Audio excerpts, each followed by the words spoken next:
경기 후 기자회견은 예상치 못한 긴장감으로 가득 찼습니다.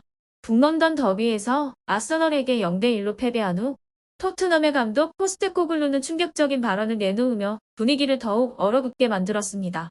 기자회견 도중 그는 우리는 손흥민이 필요 없다는 말을 꺼내 팬들과 기자들 모두를 놀라게 했습니다. 이 발언은 팀의 주장인 손흥민을 겨냥한 비난으로 해석되었고 그 순간 손흥민은 당황한 표정으로 말을 잇지 못한 채 충격에 휩싸였습니다. 손흥민은 오랜 시간 동안 토트넘의 상징적인 선수로 자리 잡았고 팀의 주장이자 핵심 공격수로서 중요한 역할을 해왔습니다. 하지만 이번 발언으로 인해 팀 내 불협화음이 수면 위로 떠오르면서 경기장에서의 패배만큼이나 팀 내부 문제 역시 큰 주목을 받게 되었습니다. 포스테코글루 감독은 손흥민의 최근 경기력과 팀 내 기여도를 문제 삼았습니다. 기자회견장에서 그의 발언은 계속해서 논란을 불러일으켰다. 이 문제에 대해 자세히 알아보려면 아래 비디오를 시청하십시오. 토트넘이 최근 경기에서 연이어 실망스러운 결과를 얻으며 감독인 포스테코글루에 대한 비판이 거세지고 있습니다. 연이은 수비 실책으로 인해 팀은 중요한 경기를 잃었고 이러한 상황에서 언론, 전문가, 그리고 팬들 모두 포스테코글루 감독의 지도력에 강한 의문을 제기하고 있습니다. 손흥민 역시 팀의 주장으로서 경기에서 발생하는 잦은 실수들에 대한 실망을 숨기지 못합니다. 상황을 개선하지 못하는 팀의 무기력함에 대해 아쉬움을 드러냈습니다. 이 경기는 한국 시간으로 15일 런던에 위치한 토트넘 호스퍼 스타디움에서 열렸습니다. 경기 전 분위기는 토트넘이 압도적으로 우세하다는 평가가 많았습니다. 홈 경기였을 뿐만 아니라 아스널의 핵심 미드필더인 마르틴 웨데고르와 데클런 라이스가 부상으로 출전하지 못했기 때문입니다. 이러한 이유로 토트넘이 유리할 것이라는 기대가 컸습니다. 그러나 경기가 시작되자 기대와는 다른 양상이 펼쳐졌습니다. 토트넘은 높은 점유율로 경기를 주도했으나 결정적인 득점 기회를 만들지 못했습니다.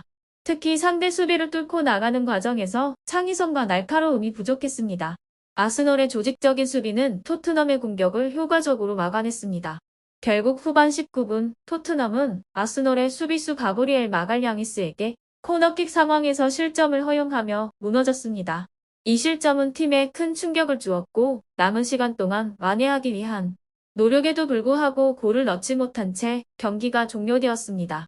이로써 토트넘은 1980년대 이후 처음으로 아스널에게 3연패를 기록하게 되었습니다. 또한 이번 시즌 초반의 부진도 이어졌습니다. 이러한 상황은 토트넘 내부에서 매우 심각한 긴장감을 초래하게 되었습니다. 손흥민은 단순한 선수 그 이상의 존재로 그는 팀의 상징적인 인물이며 전 세계 축구 팬들 사이에서 사랑받는 선수입니다. 특히 손흥민이 지난 수년간 보여준 헌신과 노력이 있었기에 포스테코글루 감독의 발언은 더욱 충격적일 수밖에 없었습니다.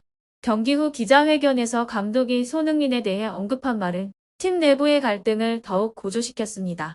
손흥민은 팀에서 많은 역할을 맡아왔고 그를 둘러싼 기대와 책임감은 그 어느 때보다 컸습니다.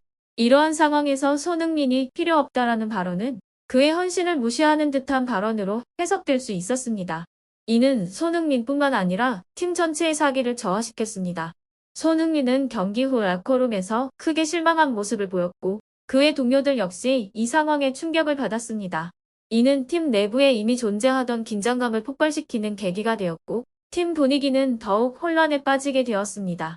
그동안 팀을 위해 모든 것을 바쳐온 손흥민에게 있어 이러한 발언은 단순한 비판을 넘어 그의 자부심과 명예를 흔드는 발언이었을 것입니다. 특히 손흥민은 경기장 안팎에서 리더십을 발휘하며 팀을 이끌어온 인물로 그의 실망감과 분노는 단순한 개인적인 감정 이상의 영향을 미쳤습니다. 경기 후 라커룸에서 벌어진 갈등은 손흥민과 포스테코글루 감독 간의 감정적 대립으로 이어졌습니다.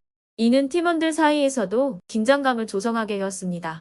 몇몇 선수들이 이를 중재하려 했지만 상황은 이미 통제 불능 상태에 이르렀습니다.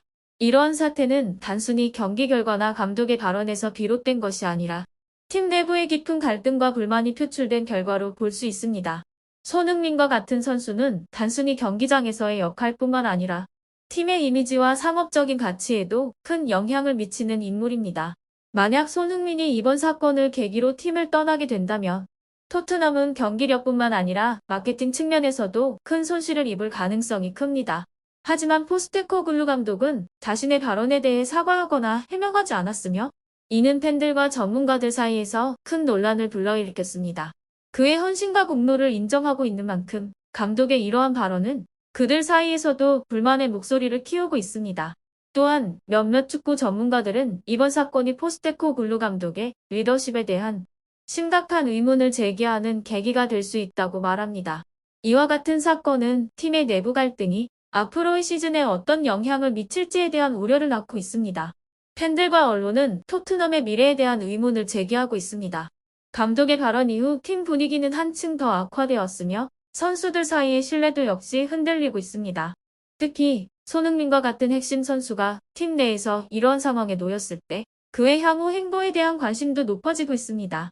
추가적으로 이번 사건은 포스테코글루 감독의 전술적 결정과 리더십에 대한 본격적인 논란을 불러일으켰습니다. 손흥민을 비롯한 많은 선수들이 감독의 전술적 판단에 대해 불만을 표출했습니다. 이는 경기 결과뿐만 아니라 팀의 전체적인 운영에도 영향을 미칠 것으로 보입니다. 팬들과 미디어는 감독의 전술적 결정이 팀의 성과에 어떻게 영향을 미쳤는지에 대해 더욱 비판적인 시각을 갖게 되었습니다. 이는 향후 경기에 대한 기대감을 낮추는 요인으로 작용할 수 있습니다. 토트넘이 이번 사건을 어떻게 해결할지, 그리고 손흥민과 포스테코글루 감독 간의 갈등이 어떻게 마무리될지에 대한 관심이 집중되고 있습니다.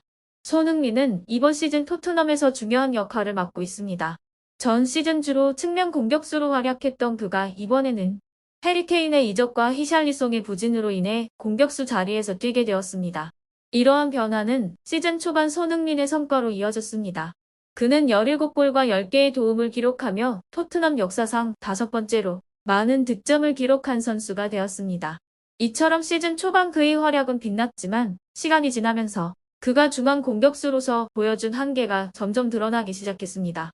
손흥민은 측면에서의 속도와 드리블 능력으로 상대 수비를 흔드는 플레이 스타일이 강점인 선수이다. 하지만 중앙 공격수로서 상대 수비수들과 몸싸움을 하며 골을 만들어내는 역할에서는 그가 다소 불리한 면모를 보였다. 특히 상대 팀들이 그의 스타일을 연구하고 철저히 대비하면서 그의 득점력이 점점 떨어졌습니다. 이러한 이유로 손흥민이 다시 측면 공격수로 복귀해야 한다는 목소리가 커졌습니다.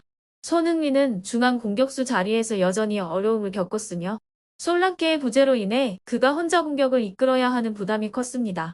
특히 레스터시티와의 경기에서 솔랑케가 부상을 입은 이후 손흥민은 다시금 혼자서 공격을 이끌어야 했습니다.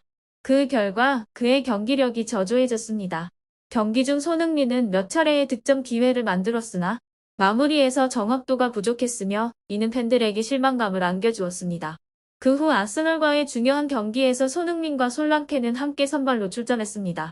팬들은 두 선수가 함께 호흡을 맞추며 팀의 활력을 불어넣기를 기대했지만 결과는 기대와 달랐습니다.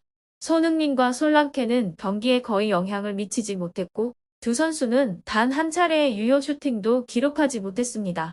토트넘은 결국 0-1로 패배했고 이 패배는 팀의 내부 갈등을 더욱 심화시키는 계기가 되었습니다.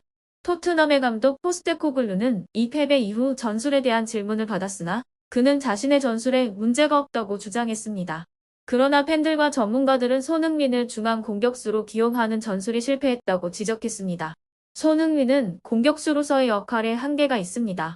그의 장점을 살리기 위해서는 측면에서 뛰는 것이 더 적합하다는 의견이 다수였습니다. 특히 측면에서의 빠른 돌파와 크로스를 활용하는 것이 손흥민의 득점력을 극대화할 수 있는 방법이라는 분석도 나왔습니다.